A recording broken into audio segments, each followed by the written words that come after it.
There it is. There it is. Love it.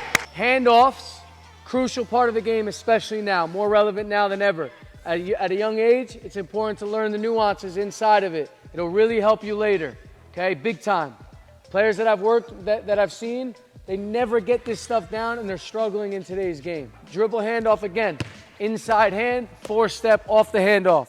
Okay, so again, I'll pass it, I'll touch, boom, inside hand, right, left, shot. What's up, everybody? Coach JB here with HoopStudy. Today we are looking at scoring off of the inside hand dribble release coming out of a dribble handoff. Now this can be used to score at 4 levels, and we're going to look at those. The first one being scoring at the basket. Secondly, we're going to look at our touch shots and floaters. Level 3 is that mid-range jumper, and then level 4 being that traditional 3-point shot. So again, level 1 is scoring at the basket. You're going to see in this clip that the man who's guarding the eventual ball handler is trailing the play, and the help defense is a little too slow, so he can use this inside hand to throw this ball into the paint and get that paint touch and score. And you'll see a similar concept with this clip from camp. Receive that handoff, see that the paint is open, so he's going to throw it downhill with the inside hand and get to the rim. Now in this clip, you're going to see that Booker gets cut off by the defense shifting, but he can still use this inside hand to keep his dribble alive. This man is going to space the floor, which pulls that help defender away, and now Booker's able to use that hand to get to the rim.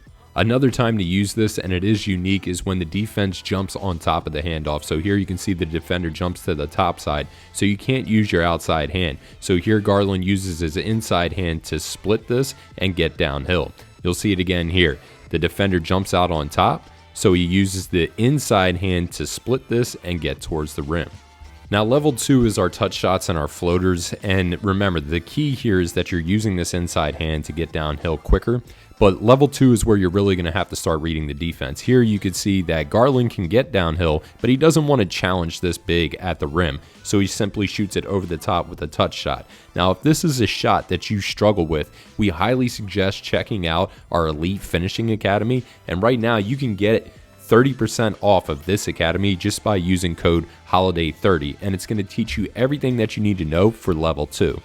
Level 3 is that mid-range jumper, so you can't get to the rim and finish, and you can't get to your floater or your touch shot, so you're reading that defense and you're pulling up from the mid-range. Now what we're going to do is we're going to jump back over to camp, and we're going to watch guys rep this out, and we're going to listen to DJ as he makes a small correction that makes the biggest difference in the world. 1, 2, 3, 4. Good, Makai. Yep. Let's get there. Get there.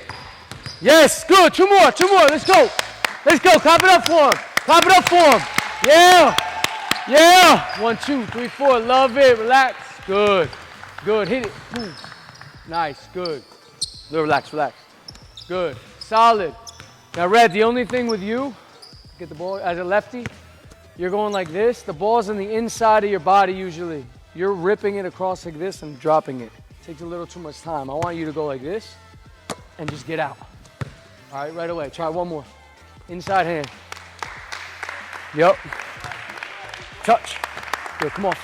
Yes, love that. Solid, yeah. Now notice that DJ did not say that he was wrong. Instead, we're just simply emphasizing the fact that if you use an inside hand dribble release, you can get this ball out quicker to take advantage of that space. Now, before we get into the one-on-one drill that you can use to work on this, we're going to break down level 4, which is using your inside hand dribble release to score from 3. Now, one thing that you'll notice from each of these clips is that each player is essentially throwing themselves a pass so they can get under the ball and drive straight up and knock down that jumper. So here again, you're going to see it. They're going to throw it out, and now they're balanced and under control. They can drive straight up and knock down this jumper.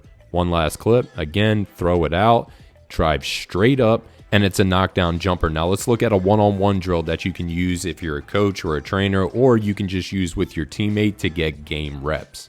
I'm facing you. Yep, move that ball. So you guys are next. You're always going to pass coach the ball. So give him that, Jay. You can pass coach, yep. You can't move until I move, so you stay on the block. Okay, the second I start to move and get here and turn and go, we're live. You're trailing me. So you're sprinting full speed. All right, we're one-on-one out of that. Now, if I score again, I would shoot, and now I get right back to the elbow. I'm here. I'm waiting. Boom, second I turn, we go. Yep. Good. Pass that, fast. Wait. Face him. Good, go. Good, not bad. Yep. Good, yep. Good, again. Kai, you better be ready. Better be ready again. There it is. Thank you. Good. Sorry, my fault. No paint touches. There it is. Love it.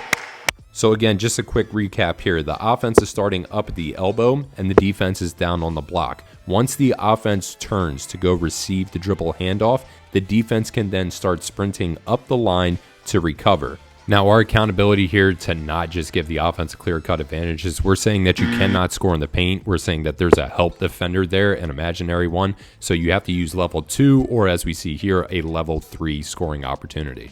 Now, as far as scoring parameters go and when the drill actually ends, you make that up. You could set that as the coach, the trainer, as the player. You could say maybe you go to 4. You could say that maybe you switch after each one. It doesn't really matter. The key here is that you are competing and you're working on the skill at hand. Lastly, don't forget, all you have to do is click that link below the video to gain access to all of our academies and use code HOLIDAY30 to gain 30% off of your academy of choice.